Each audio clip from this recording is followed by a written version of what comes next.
33-story hotel and condo project? I'd probably be Okay, like like that. stop, tap. This is a plan by the community for the community. This one here. Show me. No problem, Ken. Thanks for having me. It's Kent Molgat for KelownaNow.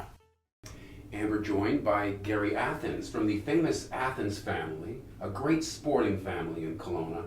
And I want to get right to it with this aquatic center. Tell me about your family's connection. Thank you, Kent. Someday's famous. When we're remembered. Well, you're also famous for water skiing with the briefcase. Yeah, in the real estate game.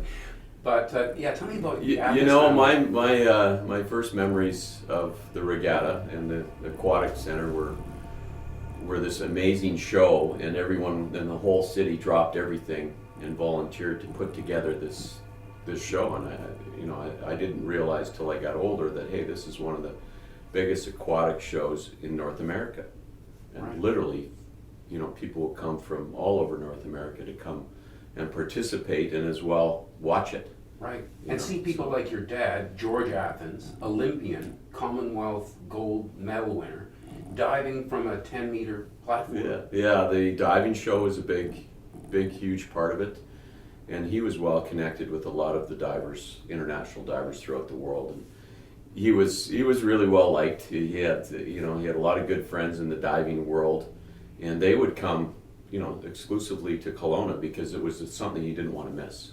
Right. And in that day, they probably had more time, and as well, they enjoyed to come and be watched. They had a big stadium, and they had diving. They did their pro dives, you might call them, and then they had a clown act that they did on the boards off the 10-meter. As I was telling you earlier, at one point they would jump off the 5-meter, hit the 3-meter, do a flip, land, and then do like a 2.5 off the 3-meter. Sounds like a bad idea. Oh, well, it was for my dad on one occasion, as he broke his arm. So they had a picture of him, in the hospital of it, Right. doing the clown act. They dress up. It was just a fabulous. Some of the shows were just incredible. The synchronized swimming, they had all boards and costumes, and like they spent every year, I think they did, and they sewed new costumes all the time. Like the ladies would get mostly ladies would get into all the costumes for the synchronized swimming.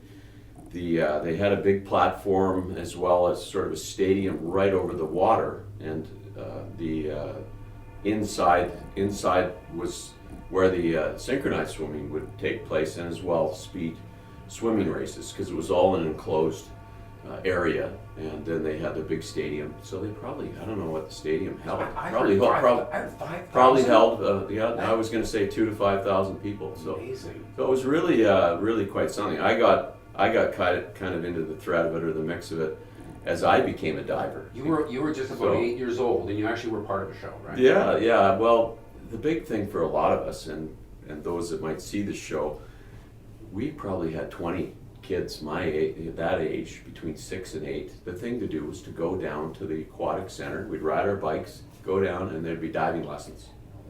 So we had on our little mini junior team probably 10 or 15 kids that were really avid divers. And we had two 1-meter boards, I think. We had a 3-meter, and at that time they built, I'm not sure what year they built it, but they built a 10-meter tower with a 5-meter and a 10-meter platform. And that was a public area where people would go, and it would be open at times, and people just loved it. The public as well. It's like, we're going down to Aquatic Center. And Right. so at that time, as well, I was doing lessons and competing, and being coached by one of the best, my dad, which was really pretty exciting. And then, I became part of the show as well, and ended up diving with my dad at one point. He was off the 10-meter. I think I went off the 5-meter, and he'd throw a 3.5, and my best at about that age was a 1.5. 1.5. So how was your entry on that? Well, it was pretty good. I don't know whether I got a 10, but he probably got a 10. But Right. no, it was a really amazing time, and it's it'd be nice if something like an aquatic center of some kind ended up happening Right. there. What's really great in that area is that the water falls off. It's quite deep, so you can actually have a 10. Right. 10-meter might be a little bit a little bit of liability issue. I think that's what they ran into at some point, is that the liability just became too much. Guys were Right. So yeah. Let's get back to the. So it's 1969. You're still a little kid, but you can remember, I guess, when that stadium. Yeah. It was pretty tragic. I mean, I see pictures now. I don't remember that much, that far back as being a 10-year-old, but I'm not sure. They had a fire in the stadium because the stadium was pretty huge. So I think the stadium came down. It was a covered, kind of like the Apple Bowl, a covered big stadium.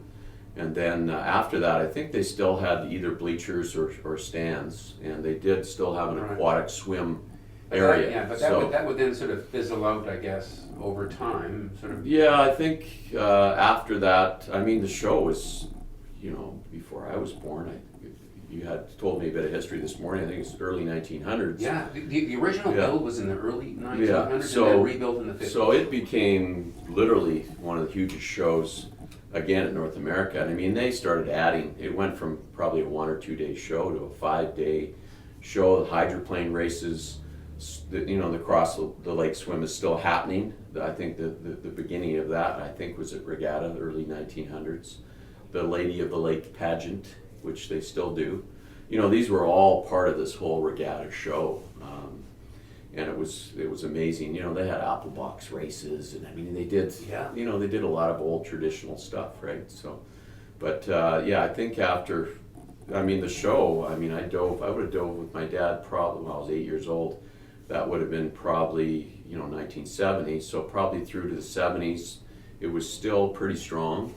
Right. And then, we would have, God, I never forget the one time the Blue Angels Jets came, and they went down through by City Park. Yeah. And they sonic boomed out some windows. Yeah. Oh no, the apartment buildings over here, glass all over the place. It was like this sonic boom because it was just. I guess they didn't fly that close ever again. Hey, these are supposed to be the good old days. Don't bring up the bad stuff. Yeah. Because some people would like to see a pool or a structure or something similar brought back, and I take it you would give that the thumbs up. Oh God, I'd love to be part of it and maybe help.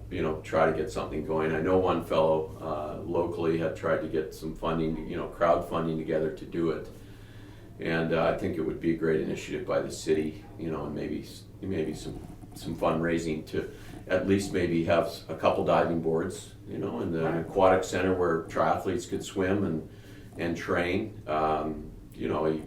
Have some dive lessons again, right? Right. So. Peachland's an example of where they put up some diving boards, and it's a very popular venue for people as well. So who knows? Maybe it starts here. Yeah, it'll be good. Thanks, Gary. You Appreciate bet. you coming in. Thanks, Ken. That's Thank you. Gary Athens on Kelowna Then and Now.